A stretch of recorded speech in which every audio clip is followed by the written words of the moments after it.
আসসালামু আলাইকুম রহমতুল্লাহ। আমি আর রহমান সেগ্রো থেকে মোহাম্মদ মাসুম পাঠান বলছি। আলহামদুলিল্লাহ, আলহামদুলিল্লাহ, সুম্মা আলহামদুলিল্লাহ। মহান রব্বুল আলমিনের অশেষ রহমতে আপনারা দেখতে পারতেছেন আমাদের যে 10 বিঘার পাইলট প্রজেক্টের সেকেন্ড ফেসের যে 7.5 বিঘা আমরা শসা প্রজেক্ট করেছিলাম, এর 6 বিঘার যে প্লটটা ইতিমধ্যে এখানে 4.5 বিঘা মানে আমাদের শেষ হয়ে গিয়েছে। আমরা এগুলো রিমুভ করে ফেলতেছি আলহামদুলিল্লাহ। যেহেতু আমাদের লিজের টাইমও শেষ, আমরা যেভাবে জমিটাকে পেয়েছিলাম সেভাবে আমরা আবার জমিটাকে তাদেরকে হ্যান্ডওভার করে দিব ইনশাল্লাহ। এটা হচ্ছে কন্ট্রাক্ট। আর এখানে 1.5 বিঘার মতো কিছু জমিতে এখনও আছে, এখানে আর হয়তোবা অল্প কিছু মাল হারভেস্ট করা যাবে, একটা হারভেস্ট বা 2টা হারভেস্ট করা যাবে ইনশাল্লাহ। তো আগামী সপ্তাহ 10 দিনের মধ্যে আমাদের এই 6 বিঘার পুরো প্লটটা আমরা রিমুভ করে আমরা হচ্ছে জমির যেই মালিক আছে তাদেরকে আমরা বুঝিয়ে দিব ইনশাআল্লাহ। তো বিষয় সেটা না, সেটা হচ্ছে যে আমরা এই ট্রায়াল প্রজেক্ট থেকে কি শিখলাম বা কি অর্জন করলাম বা আমাদের প্রফিটটা কি। আসলে সব প্রফিট আসলে টাকা পয়সা দিয়ে কনভার্ট করা যায় না বা হিসাব করা যায় না।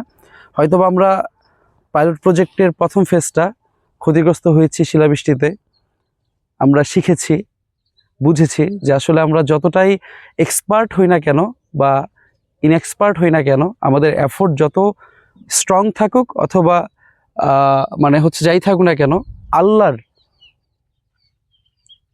পরীক্ষার সামনে মাঝে আমাদের কোনো এফোর্টই আসলে কাজে লাগবে না।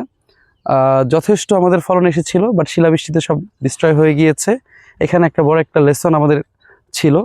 তো আমরা নেক্সট যে প্রজেক্টগুলো করব সেখানে এই প্রাকৃতিক দুর্যোগের যে বিষয়গুলো সেগুলো আমরা ক্যালকুলেশন করে, হ্যাঁ এটা হলেও হতে পারে এবং হওয়ার পরবর্তী আমাদের স্টেপ আপগুলো কি, ইমিডিয়েট আমাদের অ্যাকশনগুলো কি হবে, এই বিষয় সম্পর্কে আমাদের একটা যথেষ্ট অভিজ্ঞতা হয়েছে, যেটা নিয়ে আমরা ভবিষ্যতে কাজ করতে পারবো ইনশাল্লাহ।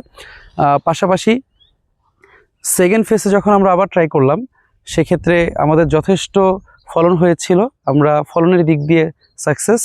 এখন পর্যন্ত প্রায় 500 মনের উপরে আমরা শসা বিক্রি করেছি, বাট এখানে দাম পাইনি। এটা আমাদের অনেকটা বড় লেসন যে আপনি খুব এক্সপার্টলি একটা প্রজেক্ট করবেন, ওটার ফল আসবে, বাট ওইটার বাজারের যে বিষয়টা সেটা আসলে আপনার হাতে নাও থাকতে পারে। তবে আমরা সিজনে লাগাইনি, ঠিক আছে? আপনারা অবগত আছেন যে আমরা কুরবানির ঈদকে টার্গেট করে শসা লাগিয়েছিলাম। তো গতকালকে আমরা যখন শসা বিক্রি করতে গিয়েছি, ওখানকার যে অভিজ্ঞ মানে আড়তদাররা আছে, তো তারা আমাদেরকে যেটা বলল যে তারা তো দীর্ঘ অনেক বছর এই শসা চাষির সাথে তারা সম্পৃক্ত। তারা প্রথমে শসা চাষ করত, দেন তারা এখন হচ্ছে মাহাজন হয়েছে, আড়ত হয়েছে, তারা বাংলাদেশের বিভিন্ন জায়গায় তারা মাল সাপ্লাই করে। তো তারা বলতেছে যে ওনাদের ব্যবসায়িক লাইফে কোনোদিন দেখে নাই কুরবানি ঈদের মার্কেটটা শসার এত কম থাকে। আসলে এক্ষেত্রে তো আর কিছু নেই। আপনি যখন কোনো একটা প্রজেক্ট করবেন তখন আপনি অ্যানালাইসিস করবেন বা গ্রাফ দেখবেন যে বিগত 5 বছরের গ্রাফগুলো কি, দাম কেমন ছিল, বা 10 বছরের গ্রাফগুলো কি। তো এই বিষয়গুলো নিয়ে রিসার্চ করে আমরা হচ্ছে নেমেছিলাম। তো আসলে সবসময় আপনার গ্রাফট, আপনার ক্যালকুলেশন, এগুলো আসলে থিওরিক্যালি যে বিষয়গুলো এগুলো কাজে লাগবে না। প্র্যাকটিক্যালি যখন আপনি নামবেন তখন আপনার সিচুয়েশনের উপর বেস করে, আপনার সময়, যে কোনো কিছু বেস করে এটা আপনার এগেনস্টও যেতে পারে এবং এটা আপনার অনুকূলেও আসতে পারে, আপনাকে সাপোর্ট দিতে পারে। তো সেই পরিপ্রেক্ষিতে আমাদের যতটুকু শেখার, জানার, বোঝার অনেকটুকু হয়েছে, এখনও আমরা অনেক কিছুই বাকি আছে যেটা আমরা বাকি করতে করতে শিখে যাব ইনশাআল্লাহ। বাট আমাদের প্রাইমারি স্টেজে একটা প্রজেক্ট কিভাবে এটা শুরু করতে হয়, এর আগে যে প্ল্যানগুলো আছে, পরিচর্যাগুলো আছে, হ্যাঁ, এরপর হচ্ছে এটার মিড পোর্শনটা কেমন হয়, এর রিস্ক ফ্যাক্টরগুলো কি হয়, এর বাজার ব্যবস্থাপনা, এর মেনটেনেন্স, সব কিছু মিলে আমাদের মোটামুটি একটা এই 7 মাসের ফিল্ড ট্রায়ালে আমরা অনেক কিছু শিখেছি, জেনেছি। আর এর আগেও তো আমরা 2 বছর ধরে রিসার্চ করতেছিলাম। তো অলমোস্ট আমরা 3 বছরের মতো রিসার্চ এবং 7 মাস হচ্ছে আমাদের ফিল্ড এক্সপিরিয়েন্স নিয়ে আমরা খুব শীঘ্রই, আমরা আগামীকালকে থেকেই, আগামী 2-3 দিনের মধ্যে আমরা নতুন প্লটে কাজ শুরু করবো ইনশাল্লাহ। তো আপনারা সবাই আমাদের জন্য দোয়া করবেন এবং আপনারাও যারা ভবিষ্যতে এই প্রজেক্টগুলো করবেন, এরকম প্রজেক্ট করবেন, তখন শুধু থিওরিক্যালি দেখেই প্রজেক্টগুলো করবেন না, ঠিক আছে? আপনারা বুঝেই নেবেন যে আপনি ফসল করতেছেন, দাম পেতেও পারেন, নাও পেতে পারেন, এবং আপনার প্রাকৃতিক দুর্যোগ আসতেও পারে। তারপর হচ্ছে আরও অনেক ধরনের এক্স ফ্যাক্টর আপনার চলে আসতে পারে।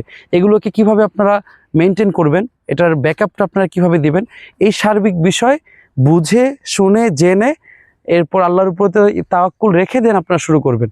তো আপনারা আমাদের এই প্রজেক্টগুলোর জন্য দোয়া করবেন, যাতে করে আমরা এখান থেকে যেই লেসনগুলো আমরা নিয়েছি এগুলো যাতে আমাদের সারা জীবন আমরা কাজে লাগাতে পারি। সবাই ভালো থাকবেন, আমাদের জন্য দোয়া করবেন। আসসালামু আলাইকুম ওয়া রাহমাতুল্লাহি ওয়া বারাকাতুহু। একটু ঘুরে দেখো।